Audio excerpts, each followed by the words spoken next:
Hello friends, कैसे आप सब। आई होप आप सब अच्छे होंगे। तो आज की इस वीडियो में हम क्या देखने वाला है, यूपी पीसीएस प्रीलिम्स के लिए मॉडर्न हिस्ट्री घटनाचक्र हम पढ़ेंगे पूर्वावलोकन। जो मैंने ऑलरेडी जो मॉडर्न हिस्ट्री की 4-5 वीडियो अपलोड कर दी, आप जाकर देख सकते हो। ठीक है, आज ये नेक्स्ट वीडियो है। तो हम क्या देखने वाले हैं, इसमें मॉडर्न हिस्ट्री का घटना चक्र देखने वाले हैं, क्योंकि घटना चक्र से जो है सबसे ज़्यादा क्वेश्चन आपको देखने को मिलते हैं। तो आज का जो हमारा टॉपिक है वो है ब्रिटिश शासन का भारतीय अर्थव्यवस्था पर प्रभाव। सबसे पहले आपको क्या करना है, पीडीएफ को पूरा समझना है।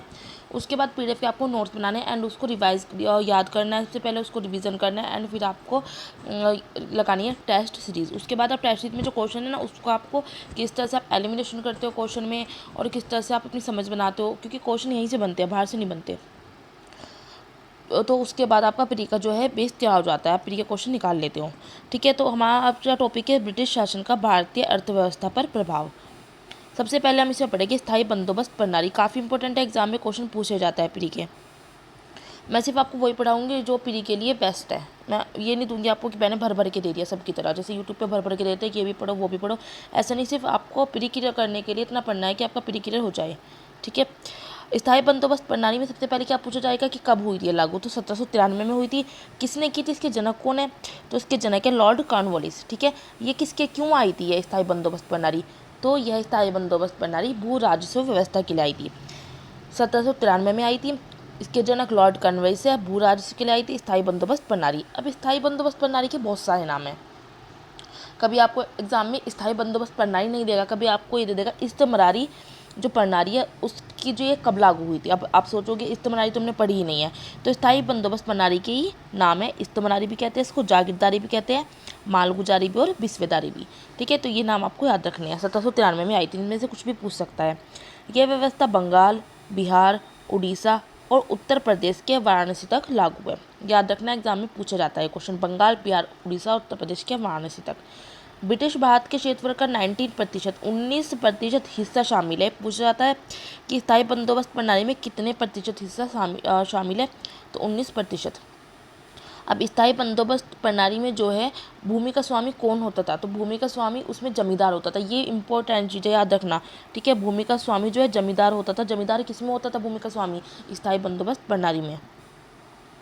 इसमें भूमि का लगान कितना था? इसमें भूमि का जो लगान था 10/11 भाग तो कंपनी को मिलता था और सिर्फ 1/11 भाग जो है जो है भू का स्वामी वो अपने पास रखता था, जिसकी भूमि होती थी, और 10/11 भाग कंपनी को मिलता था। तो आपको सिर्फ स्थायी बंदोबस्त प्रणाली में यही पॉइंट याद रखने हैं, जो आपको रट लेने के 1793 में लागू हुई थी। जनक लॉर्ड कॉर्नवालिस था। इसके नाम बहुत सारे, जैसे इस्तेमारी भी कहते हैं स्थायी बंदोबस्त प्रणाली को, जागीरदारी भी, मालगुजारी भी और बिस्वेदारी भी। व्यवस्था जो है बंगाल, बिहार, उड़ीसा और उत्तर प्रदेश के वाराणसी तक लागू थी। 19% हिस्सा शामिल था भूमि का स्वामी, इसमें जमींदार होता था। भूमि लगान 10/11 भाग कंपनी को, 1/11 भाग जो है भूमि का स्वामी खुद अपने पास रखता था। नेक्स्ट स्लाइड आ जाती है रेतवाड़ी व्यवस्था। 3 व्यवस्था है। ठीक है, स्थायी बंदोबस्त, रेतवाड़ी और मारवाड़ी। ठीक है, तो रेतवाड़ी व्यवस्था की अगर हम बात करते हैं तो कब आई थी? 1820 में आई थी। कब आई थी? 1820 में। इसके जनक कौन थे? तो मुनरो व कैप्टन रीड।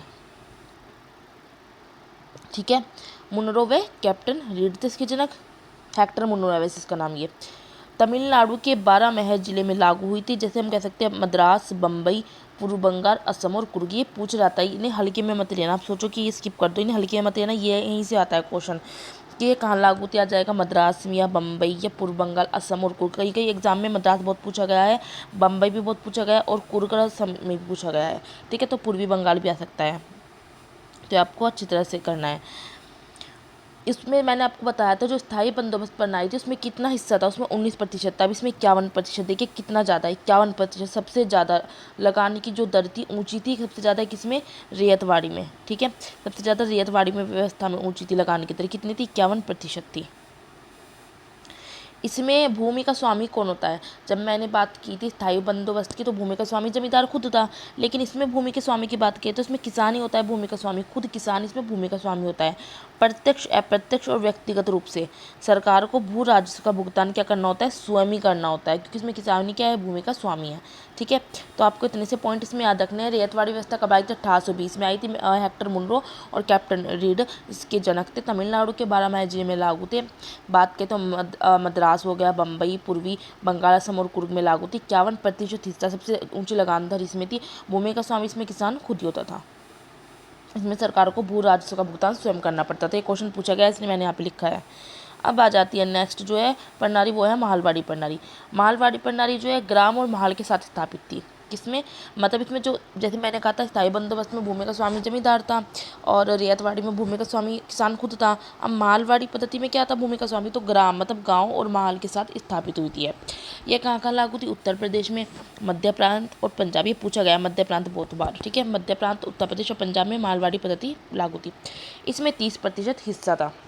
जैसे फर्स्ट वाली में हमने देखा स्थायी बंदोबस्त में 19% और हमने देखा रेतवाड़ी में 51% सबसे ज़्यादा उसमें है। मालवाड़ी में कितना है, 30%। इसके जनक कौन थे, हॉल्ट मैकांजी। हॉल्ट, ये हॉल्ट है, हॉल्ट नहीं है, ठीक है। हॉल्ट मैकांजी थे और 2822 में ये लागू हुई थी। पहली वाली 1793, दूसरी वाली 1820, ये वाली 1822 में हॉल्ट मैकांजी इसकी क्या है, जनक है। तीनों प्रणाली आपको अच्छी तरह से आई होप समझ आ गई होगी। चलिए अब आगे देखते हैं। अब आगे आ जाता है हमारा औपनिवेशिक शासनकाल। औपनिवेशिक शासनकाल में क्या होता है, जो भारत सरकार है, मैं इंपॉर्टेंट पढ़ा रही हूँ जो एग्जाम में पूछा गया है। मैं आपको ये नहीं बताऊंगी औपनिवेशिक शासनकाल में क्या क्या हुआ था, कैसे होता है, कैसे आया, क्या नाम है, क्यों है, ये नहीं, ठीक है। एग्जाम के पॉइंट ऑफ व्यू से समझेंगे हम। औपनिवेशिक शासनकाल की बात करते हैं। जो भारत सरकार है इसमें गृह शुल्क था, ठीक है। तो गृह शुल्क का मतलब क्या होता था कि इंग्लैंड के जो राज्य सचिव के द्वारा भारत सरकार की ओर से किया गया खर्च। ये एग्जाम में पूछा गया है कि भारत सरकार के जो गृह शुल्क का मतलब क्या है। तो इंग्लैंड का जो राज्य सचिव है उसके द्वारा भारत सरकार की ओर से किया गया जो खर्च है उसको कहते हैं हम गृह शुल्क, औपनिवेशिक शासनकाल में।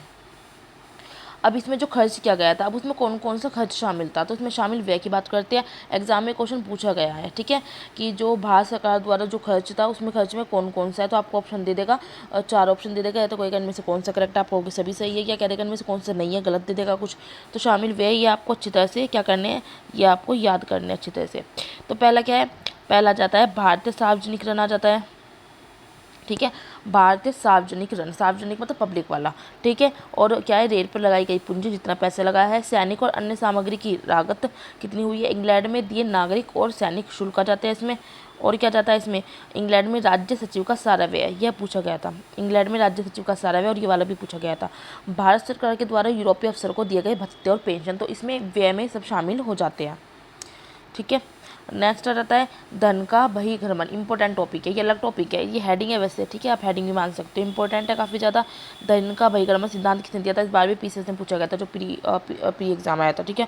धन का बहिर्गमन, इसको अफवाह भी कहते हैं। अफवाह आपको पता है, अफवाह का मतलब होता है बहना किसी चीज़ का। तो धन का बहिर्गमन नाम से समझ सकते हो, धन का अफवाह मतलब धन का बहना, धन का जाना। अब धन का बहिर्गमन सिंपल से वर्ड्स में कहे तो भारत से धन संपत्ति हो गया, कोई भी माल, कोई भी सेवा होगी, उसका इंग्लैंड में हस्तांतरण मतलब कि जाना। इसका मतलब है कि हमारे भारत से धन का क्या है, भारत देशों विदेशों में जाना, लेकिन वहाँ से बदले में हमें कुछ नहीं मिलना। इसको कहते हैं हम कि धन का बहिर्गमन हो रहा है, धन का अफवाह हो रहा है, धन भारत से बाहर जा रहा है। अब अगर हम कहीं धन का बहिर्गमन का सिद्धांत के प्रतिपादक कौन थे, तो इंपॉर्टेंट चीज़ है, ठीक है। दादा भाई नौरोजी सबसे पहले प्रतिपादक थे जिन्होंने धन के बहिर्गमन का सिद्धांत दिया, दादा भाई नौरोजी का नाम। और जब भी दादा भाई नौरोजी का नाम आता है तो उनकी किताबें जरूर आती है। इनकी किताबें बहुत ही ज़्यादा जो है इंपॉर्टेंट है, आपको अच्छी तरह से याद करनी है।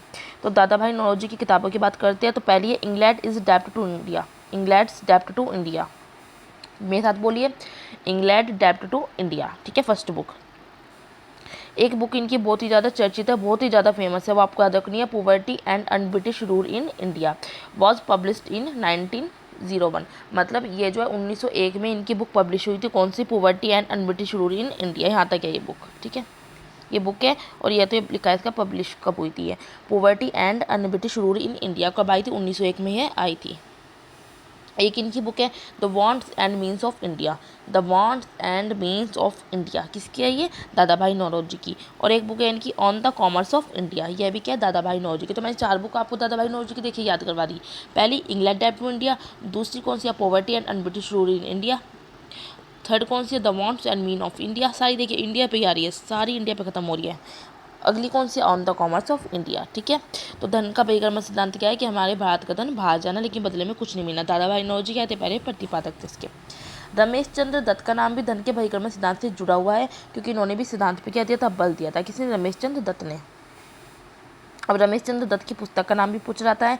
तो इकोनॉमिक हिस्ट्री ऑफ इंडिया इनकी पुस्तक का नाम है, इकोनॉमिक हिस्ट्री ऑफ इंडिया। अब इनकी पुस्तक में क्या है, ये एग्जाम में क्वेश्चन पूछा गया था, इंपॉर्टेंट हो जाता है। क्या पूछा गया था कि सकल राजस्व का आधा भाग प्रतिवर्ष बाहर से बाहर जाता है। अब इन्होंने अपनी पुस्तक लिखी इकोनॉमिक हिस्ट्री ऑफ इंडिया, और उसमें इन्होंने क्या बताया, उसमें इन्होंने बताया कि सकल राजस्व का जो आधा भाग है ना, वो प्रतिवर्ष बाहर से बाहर जाता है। मतलब इन्होंने धन का बहिर्गमन नहीं बता दिया, तो इसलिए कहते हैं कि धन के बहिर्गमन पर सिद्धांत पर बल दिया था रमेश चंद्र ने भी। इनकी पुस्तक इकोनॉमिक हिस्ट्री ऑफ इंडिया है, जिस पर इन्होंने क्या बताया, सकल राजस्व का आधा भाग प्रतिवर्ष बाहर से बाहर जाता है। अब आ जाता है अगला टॉपिक, जो है भारतीय राष्ट्रीय कांग्रेस 1896 में जो हुआ था कलकत्ता अधिनियम, उसमें बहिर्गमन सिद्धांत क्या हुआ था, स्वीकार कर लिया गया था। याद रखना है, बहिर्गमन सिद्धांत स्वीकार कब किया गया था, भारतीय राष्ट्रीय कांग्रेस 1896 में जब कलकत्ता अधिनियम हुआ था। 1865 में बात करते हैं लंदन इंडिया सोसाइटी की, तो नौरोजी और WC बनर्जी ने मिलकर बनाई थी 1865 में। ठीक है, नौरोजी ये पूछा गया था, दादा भाई नौरोजी और WC बनर्जी ने लंदन इंडिया सोसाइटी कब बनाई, 1865 में बनाई थी। 1892 की बात करते हैं, तो लिबरल पार्टी के टिकट पर, किसके, लिबरल पार्टी के टिकट पर ब्रिटिश हाउस ऑफ कॉमन्स ये चुने जाने वाले पहले कौन थे, वे भारतीय जो थे वे दादा भाई नौरोजी थे। 1892 में लिबरल पार्टी के टिकट पर ब्रिटिश हाउस ऑफ कॉमन्स के चुने जाने वाले पहले भारतीय दादा भाई नौरोजी थे।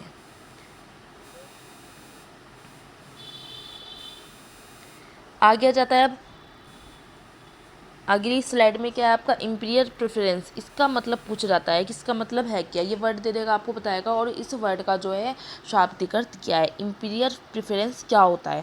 तो इंपीरियल प्रेफरेंस का मतलब होता है कि भारत में ब्रिटिश आयातों पर तो नाम मात्र का शुल्क लगता था। मतलब कि जो भारत में जो ब्रिटिश आयात होता था, कोई भी सामान आता था तो उस पर तो बहुत ही कम शुल्क लगता था, बहुत ही कम लगता था।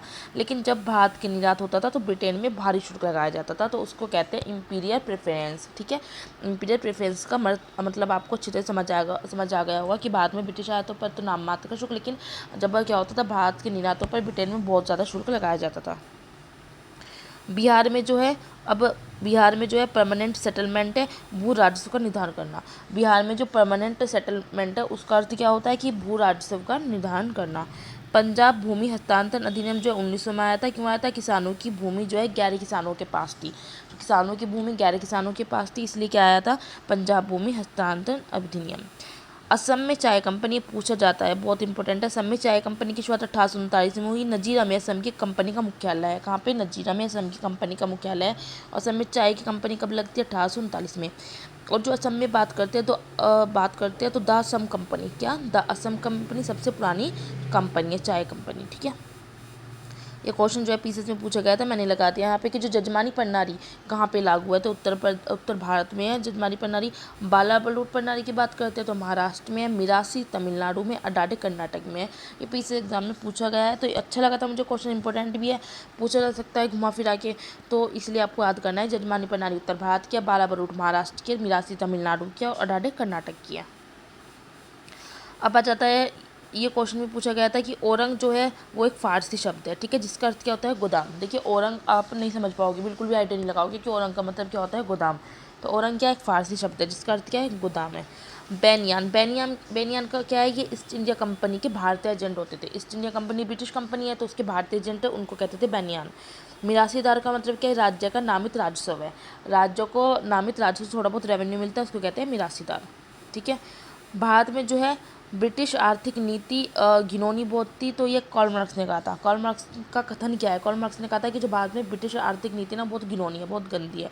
यह कथन किसका है, तो कार्ल मार्क्स का ये कथन है। ठीक है, दक्षिण भारत में सिंचाई व्यवस्था का अग्रफुट किसको माना जाता है, सर आर्थर कॉटन को माना जाता है, दक्षिण भारत में सिंचाई व्यवस्था का अग्रफुट। तो आपकी हो जाती है यह स्लाइड खत्म, मैं लास्ट में दी एंड करना भूल गई, तो यहाँ पे हो जाता है आपका दी एंड। तो ये हो जाता है आपका चैप्टर फिनिश।